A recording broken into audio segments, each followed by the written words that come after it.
د افغانستان په ځمکه باندې داسې کم کوز کور به تاسو ته میلاویږي چې په هغه کور کې کونډ او یتیم نه وي. کشمیر کې داسې کم کوز کور به تاسو ته میلاویږي چې په هغې کې کونډ او یتیم نه وي. په فلسطین کې هم دغه شانته واله، سومالیا کې هم دغه شانته واله هغه ظلمونه کېدل په مسلمانانو باندې. په چاینا کې چې کم بدترین ظلم شوی دی، دغه ظلم تاریخ کې چېرته نه دی شوی.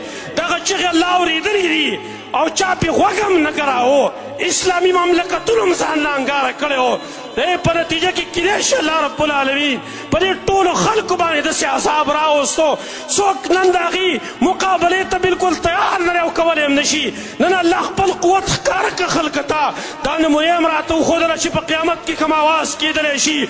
لمن الملک اليوم، نن به د چا لپاره بادشاهي او دغه اواز به کېږي لله الواحد القهار، چې دا بادشاهي نن صرف د الله رب العالمین دپاره ده چې د قهر خاوند دی. الله خپل زور وښود دی کفارو ته هم، مسلمانانو ته هم وښودو او دا یې وښودله خلکو ته چې تاسو خو ما به راته ویل دغه زنانو ته الله رب العالمین ویلي و چې خپل پردې کوئ، خپل ځان باندې څادرونه راواړتوئ، یدین علیهن من جلابیبهن، ځان باندې څادرونه راواړتوئ. لیکن आवाज تو زنانو سو میری جسم میری مرضی. لیکن الله داسې عذاب نازل کو چې د سړو مخونه هم پټله، د ښځو مخونه هم پټله. الله خپل قوت وښوده تاسو ته. زما وروڼو د جومات کې به اذان کېده، حی علی الصلاة حی علی الفلاح، راځئ مسجد ته راځئ، مانځه له راځئ، د کامیابۍ ځای له راځئ. څوک به نه راتله.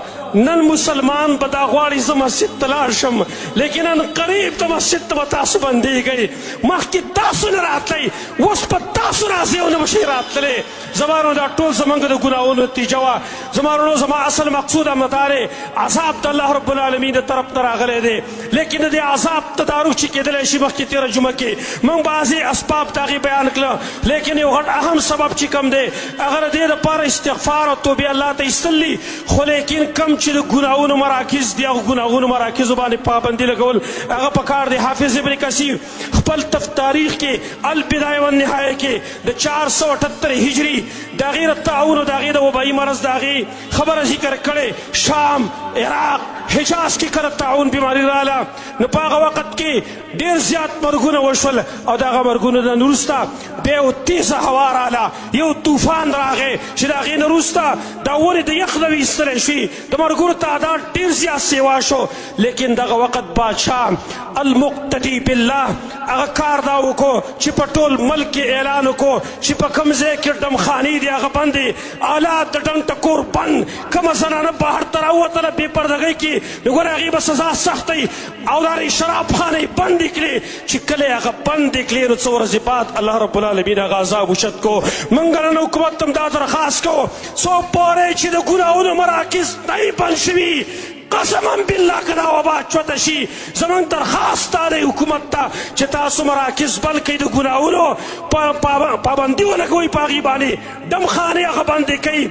لیکن افسوس او صدا افسوس نن اوس هم زموږ په چینلو باندې کله چې زنانه راځي او هغه خبرونه بیانوي نو د هغې به داسې انداز وي چې د هغې انتهاز نشته دی د بې حیایۍ، چې د هغې یخته په کوم انداز باندې، هغې میکپ په کوم انداز باندې کړی او خپل خلکو ته ځان څنګه شو کوي. بلکل یره ورکه شوه.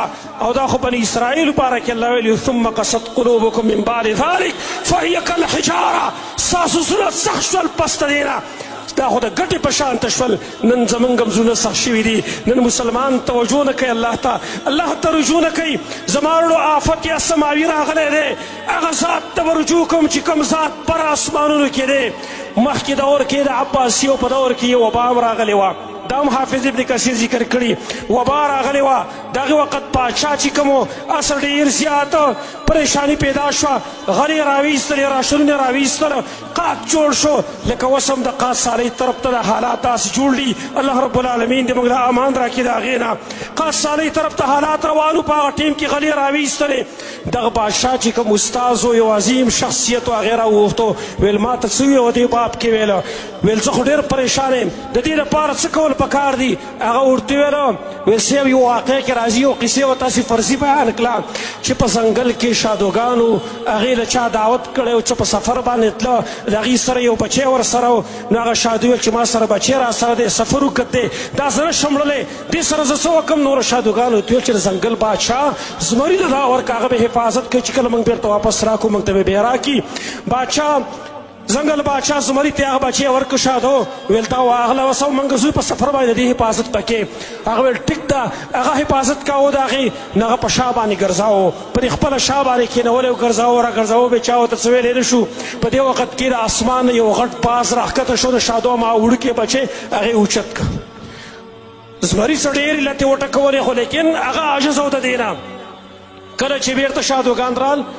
ورته ویې ویله ویله زموږ بچی ویل هغه خو دقه شانته باز شوت کړی دی نو هغه ویل ته خو ډېر خاین نه ته خو خیانت کړی دی هغه ورته ویل ما په خپل شا باندې ګرځاو دا د بره نه چوت شوي کلام دې نه وی ما به څه دفاع کړی وی خو د بره ما څه چل کړی وی نو هغه ورته ویل بادشاه آفت راغلی دی د بر اسمان د طرف نه ستا په غلو ملو باندې کار نه کیږي چې په دې غلو او په دې تدابیرو باندې به ته دا روکتام وکړي کم ذات چې په اسمان کې دی او دا آفت یې راوستلی او هغه ذات ته رجوع کول پکار دي څو پورې چې هغه ته موږ رجوع نه یې کړي دا آفت نه ختمېږي زما وروڼو زما وروڼو دغه آفت چې ختمېږي